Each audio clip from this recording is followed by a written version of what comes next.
ವೀಕ್ಷಕರೇ, ನಾಟ್ಯ ರಾಣಿ ಶಾಂತಲಾ ಯಾರಿಗೆ ತಾನೇ ಗೊತ್ತಿಲ್ಲ ಹೇಳಿ. ಹೊಯ್ಸಳ ದೊರೆ ವಿಷ್ಣುವರ್ಧನನ ಪಟ್ಟದರಸಿ 11ನೇ ಶತಮಾನದಲ್ಲಿ ಇಡೀ ದಕ್ಷಿಣ ಭಾರತವನ್ನು ತನ್ನ ನಾಟ್ಯ ಲಲಿತ ಕಲೆಯ ಮೂಲಕ ಕಲಾರಸಿಕರನ್ನು ರಂಜಿಸಿದ್ದ ನಾಟ್ಯ ಮಯೂರಿ ಇಂದಿಗೂ ತನ್ನ ಅಪ್ರತಿಮ ನಾಟ್ಯ ಕಲೆಯ ಮೂಲಕ ಇತಿಹಾಸದ ಪುಟಗಳಲ್ಲಿ ಅಚ್ಚಳಿಯದೆ ಉಳಿದಿರುವ ನಾಟ್ಯ ರಾಣಿ ಶಾಂತಲಾ. ಇಂದಿಗೂ ಅದೆಷ್ಟೋ ನೃತ್ಯಕಾರರ ಸ್ಫೂರ್ತಿಯ ಚಿಲುಮೆ. ಇಂತಹ ನಾಟ್ಯ ರಾಣಿ ಶಾಂತಲೆಯ ಹೆಸರನ್ನು ಯಾಕೆ ಶಿವಂಗಿಯ ತುದಿಗೆ ಇಟ್ಟಿದ್ದಾರೆ? ಈಗಲೂ ಶಿವಂಗಿ ತುದಿಯನ್ನು ಶಾಂತಲ ಡ್ರಾಪ್ ಎಂದು ಏಕೆ ಕರೆಯುತ್ತಾರೆ? ಈ ಶಾಂತಲ ಡ್ರಾಪ್ ಹಿಂದಿರುವ ರಹಸ್ಯವಾದರೂ ಏನು? ಅಂದು ರಾಜ ವಿಷ್ಣುವರ್ಧನನ ಆಸ್ಥಾನದಲ್ಲಿ ನಡೆದದ್ದಾದರೂ ಏನು? ಶಾಂತಲಾ ದೇವಿ ಶಿವಂಗಿಯಲ್ಲಿ ಯಾಕೆ ಬಂದು ತನ್ನ ಕೊನೆಯ ಉಸಿರನ್ನು ಎಳೆದಳು ಎನ್ನುವ ಆ ರೋಚಕ ಸಾವಿನ ಹಿಂದಿರುವ ರಹಸ್ಯಮಯ ಮಾಹಿತಿಯನ್ನು ಇಂದಿನ ವಿಡಿಯೋದಲ್ಲಿ ತಿಳಿದುಕೊಂಡು ಬರೋಣ ಬನ್ನಿ ವೀಕ್ಷಕರೇ.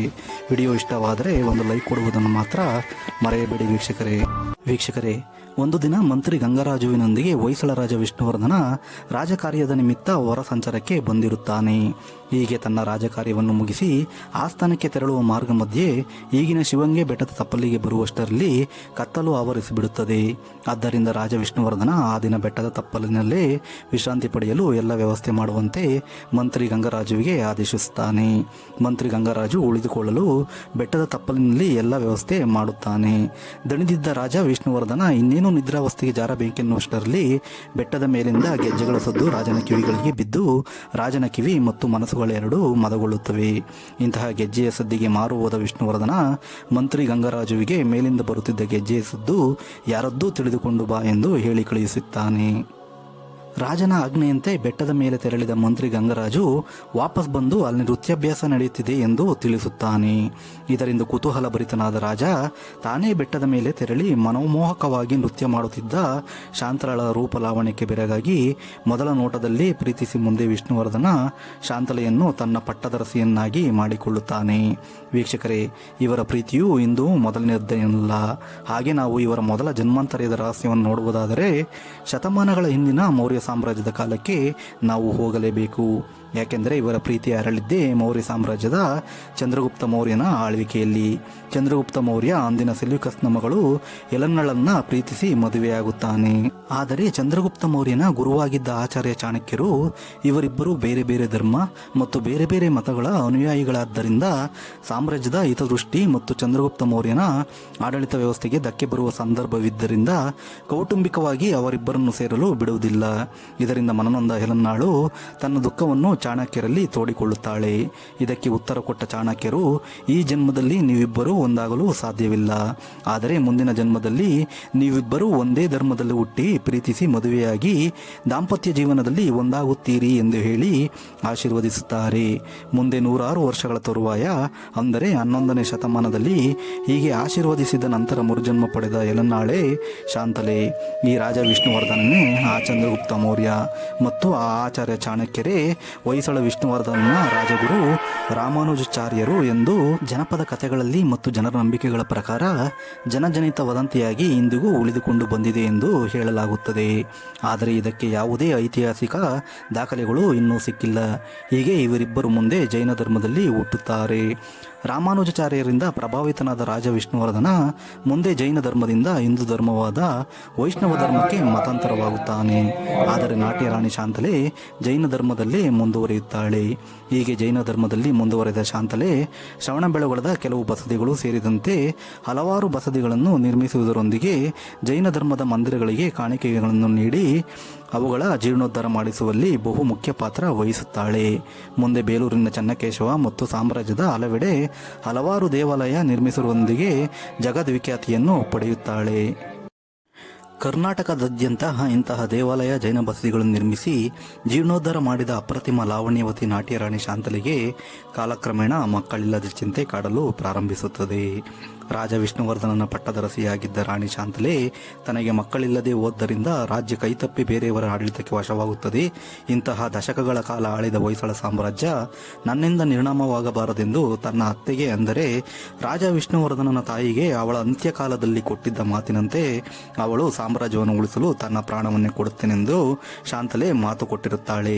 ಹೀಗೆ ಒಂದು ದಿನ ನಿರ್ಣಯವನ್ನು ಕೈಗೊಂಡ ಶಾಂತಲೆ ತನ್ನ ಸಹೋದರಿಯೂ ಸ್ನೇಹಿತೆಯಂತೆಯೂ ಇದ್ದ ತನ್ನ ತಂಗಿ ಲಕ್ಷ್ಮಿಯೊಂದಿಗೆ ರಾಜ ವಿಷ್ಣುವರ್ಧನನೊಂದಿಗೆ ವಿವಾಹ ಮಾಡಿಸಲು ಮುಂದಾಗುತ್ತಾಳೆ.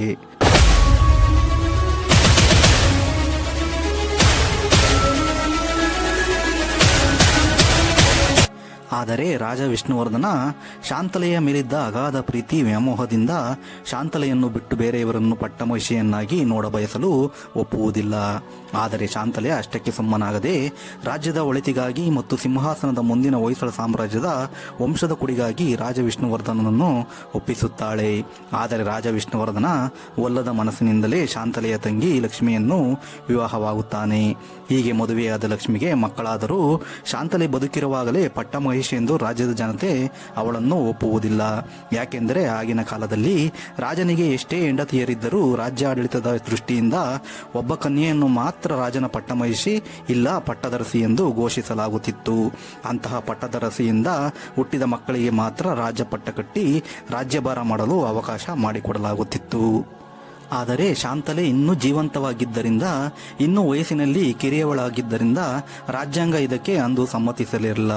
ಇದರಿಂದ ಬೇಸತ್ತ ಶಾಂತಲೆ, ನನಗಿನ್ನೂ ಮಕ್ಕಳಾಗುವುದಿಲ್ಲ, ನನ್ನಿಂದ ಈ ಹೊಯ್ಸಳ ಸಾಮ್ರಾಜ್ಯ ಅನ್ಯರ ಪಾಲಾಗಬಾರದು, ನಾನು ಸತ್ತರೆ ನನ್ನ ತಂಗಿ ಲಕ್ಷ್ಮಿ ಪಟ್ಟದರಸಿಯಾಗುತ್ತಾಳೆ, ಅವಳ ಮಕ್ಕಳಿಂದಲಾದರೂ ಈ ಹೊಯ್ಸಳ ವಂಶ ಶತಮಾನಗಳ ಕಾಲ ಬೆಳಗುತ್ತದೆ ಎಂದು ಆಲೋಚಿಸಿ ಒಂದು ತೀರ್ಮಾನವನ್ನು ತೆಗೆದುಕೊಂಡು ಆ ದಿನ ಮುಂಜಾನೆಯೇ ತನ್ನ ತಮ್ಮ ಕೋರ ವಿಷ್ಣುವನೊಂದಿಗೆ ತನ್ನಿಷ್ಟದ ಶಿವಂಗೆಯ ಆರಾಧ್ಯ ದೈವ ಗಂಗಾಧರೇಶ್ವರನ ಸನ್ನಿಧಾನಕ್ಕೆ ಬರುತ್ತಾಳೆ. ಇಂತಹ ಗಂಗಾಧರೇಶ್ವರನ ಸನ್ನಿಧಾನಕ್ಕೆ ಬಂದ ಶಾಂತಲೆ ಗಂಟೆಗಳ ಕಾಲ ಧ್ಯಾನಸ್ಥಳಾಗಿ ಭಗವಂತ ಸ್ಮರಣೆಯಲ್ಲಿ ಮಗ್ನಳಾಗುತ್ತಾಳೆ. ನಂತರ ಎಚ್ಚೆತ್ತ ಶಾಂತಲ ಬಾಯಾರಿ ಅರ್ಚಕರ ಮನೆಗೆ ನೀರು ತರಲು ತನ್ನ ತಮ್ಮ ಕೋರ ವಿಷ್ಣುವನ್ನು ಕಳಿಸುತ್ತಾಳೆ.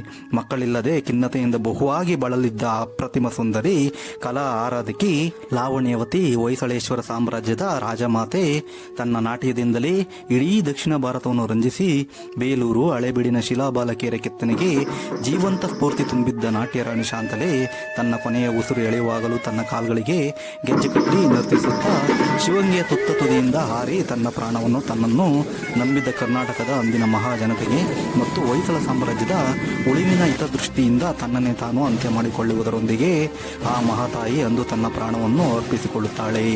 ಈ ಶತಮಾನಗಳ ಪ್ರೀತಿ ಬಾಂಧವ್ಯದ ನಂಟಿಗೆ ಎರಡೆರಡು ಜನ್ಮವೆತ್ತಿದ್ದ ಶಾಂತಲೆ ಆ ಎರಡೂ ಜನ್ಮದಲ್ಲೂ ಕೌಟುಂಬಿಕ ನೆಮ್ಮದಿ ಇಲ್ಲದೆ ತನ್ನ ಪ್ರಾಣವನ್ನು ತಾನೇ ಒಪ್ಪಿಸಿಕೊಳ್ಳುತ್ತಾಳೆ.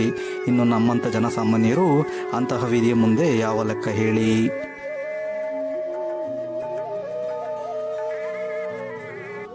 ನಂತರ ಅಕ್ಕನನ್ನು ಹುಡುಕಿಕೊಂಡು ಬಂದ ಕೋರ ವಿಷ್ಣುವು ಶಾಂತಲೆಯ ಸಾವನ್ನು ಕಣ್ಣಾರೆ ಕಂಡು ಅವಳ ಅಗಲಿಕೆಯನ್ನು ಸಹಿಸದೆ ಜೊತೆಗೆ ಅವನೂ ಕೂಡ ಅಲ್ಲಿಂದಲೇ ಹಾರಿ ತನ್ನ ಪ್ರಾಣವನ್ನು ಅರ್ಪಿಸಿಕೊಳ್ಳುತ್ತಾನೆ. ಹೀಗೆ ವೀಕ್ಷಕರೇ, ಇತಿಹಾಸವು ಎಂದೂ ಮರೆಯದ ಶಾಂತಲೆಯ ಘನಘೋರ ದುರಂತ ಸೂರ್ಯಚಂದ್ರರಿರುವವರೆಗೂ ಆ ಗಂಗಾಧರೇಶ್ವರನ ಸನ್ನಿಧಾನದಲ್ಲೇ ಉಳಿದು ಹೋಗುತ್ತದೆ. ಈಗಲೂ ಶಿವಂಗಿಯ ಬೆಟ್ಟದ ತುದಿಯಲ್ಲಿ ಶಾಂತಲೆ ಬಿದ್ದ ಸ್ಥಳಕ್ಕೆ ಶಾಂತಲಾ ಡ್ರಾಪ್ ಎಂದು ಕರೆಯಲಾಗುತ್ತದೆ. ಇಂತಹ ಮಹೋನ್ನತ ನಾಯಕಿಯ ದುರಂತ್ಯ ಅಂತ್ಯ ಹೀಗಾಯ್ತಲ್ಲ ಎಂದು ಹೇಳಲು ಕೇಳಲು ಇಂದಿಗೂ ವಿಷಾದನೀಯವಾಗುತ್ತದೆ ಎಂದು ಹೇಳುತ್ತಾ ಈ ವಿಡಿಯೋ ಮುಗಿಸುತ್ತಿದ್ದೇನೆ. ಈ ವಿಡಿಯೋ ಬಗ್ಗೆ ನಿಮ್ಮ ಅಭಿಪ್ರಾಯ ಅನಿಸಿಕೆ ಕಮೆಂಟ್ ಬಾಕ್ಸ್ನಲ್ಲಿ ತಿಳಿಸಿ. ಹಾಗೆ ಒಂದು ಲೈಕ್ ಕೊಟ್ಟು ನಮಗೆ ಸಪೋರ್ಟ್ ಮಾಡಿ ವೀಕ್ಷಕರೇ. ಧನ್ಯವಾದಗಳು. ಶುಭವಾಗಲಿ.